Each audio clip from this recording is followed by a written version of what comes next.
अविनाशी आहे, शाश्वत आहे, परब्रह्म आहे. अजून पुढे जाऊन सांगते संबंध कसा नाही. बुजगावणं माहित आहे ना. आता तुम्ही सगळे शेतकरी, तुम्हाला बुजगावणं माहितच असेल. टोमॅटोच्या वावरात असतं, काकड्यांमध्ये असतं बुजगावणं. एक लाकूड उभं, एक काठी उभी, दुसरी आडवी, आणि त्याच्या डोक्यामध्ये घालतात मडकं, बरोबर ना. त्याला शर्ट, त्याला पायजामा, त्याच्यात भरायचं भूस, आणि त्या मडक्याला डोळे काढायचे, नाक काढायचं, तोंड काढायचं, मिशा काढायच्या, केस काढायचे. आणि लांबून बघणाऱ्याला काय वाटतं बरं दादा, बाबा काय वाटतं, हे काय ऐकून तरी माणूस उभा आहे. तसं मिरच्यांचं शेत होतं, ते मिरच्यांचं तिथं बुजगावणं उभं होतं. आणि ते चोर, आता पूर्वीच्या काळी लोक चोऱ्या करायचे, आता नाही करते कोणी, पूर्वीच्या काळी चोऱ्या करायचे. ते दोन चोर ना, ते म्हणले बाबू किती मिरच्या या वावरात, पण चोरी मात्र केली पाहिजे. लांबून विचार चालला होता त्यांचा. म्हणे ठीक आहे, पण चांगल्या रात्री जाऊ, कारण दिवसा गेलं तर हाणतील ना लोक.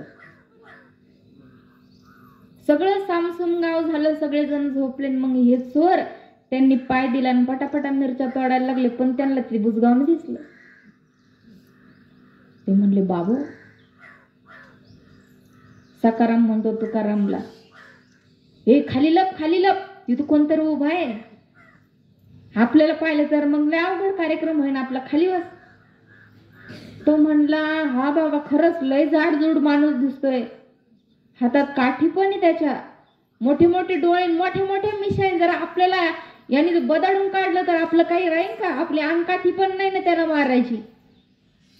अरे पण तुकाराम म्हणतो अरे सखाराम, पण ते हालत का म्हणून नाही. मग त्याने आपल्याला पाहिलं असं एवढा मग ओरडलं तरी असतं ना, ते काहीच हालत नाही, आवाज देत नाही. चल बरं त्याच्या थोडं जवळ जाऊन बघू नेमका काय प्रकार आहे. थोडे जवळ गेले तरी ते हालत पण नाही, चालत पण नाही, बोलत पण नाही. हे थोडे घाबरले. म्हणे आता काय करायचं, आपण चोर आहे हे कळलं तर. तो म्हटला अरे चोर हे कळण्याच्या अगोदर आपण त्याला राम राम करून त्याच्याकडे तांबाखू मागून सांगू, आम्ही पाहुणे आमक्या आमक्या गावाला चाललोय, रात्र झाली. मग चला म्हणे थोडस पुढे डेअरिंग करून थोडे पुढे गेले. ओ पाहुणे, ओ शेताचे मालक, अहो जरा तंबाखूला चुना देता का. ते एक नाही, दोन नाही, ओ पाहुणे, अहो शेताचे मालक, अहो तंबाखूला चुना देता का. 4-5 आवाज दिले तरी ते एक नाही. ते कारण ते कोण होतं, ते बुजगावणं होतं. अजून थोडे पुढे गेले, त्याला थोडं हलून पाहिले. ते हालना बी, ते डुलाना बी, ते पूर्ण वाळलंय. म्हणे अरे हा माणूस वाळला कसा, मेला बिला काय, तसंच उभं राहिला का काय. अरे म्हणे कशाचा माणूस आणि कशाचं काय, शेतातलं बुजगाव नाही, बुजगावणं. बघा उदाहरण संपलं. दृष्टांतातला सिद्धांत हा आहे, ते बुजगावणं.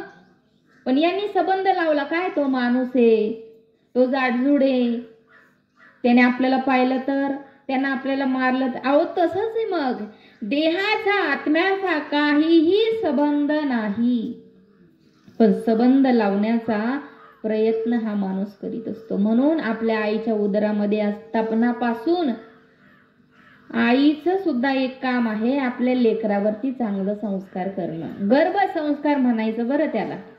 गर्भसंस्कार केले तरच अपत्य चांगलं जन्माला येतं. मी कायम सांगत असते बघा, आपल्या उदरामध्ये जर बाल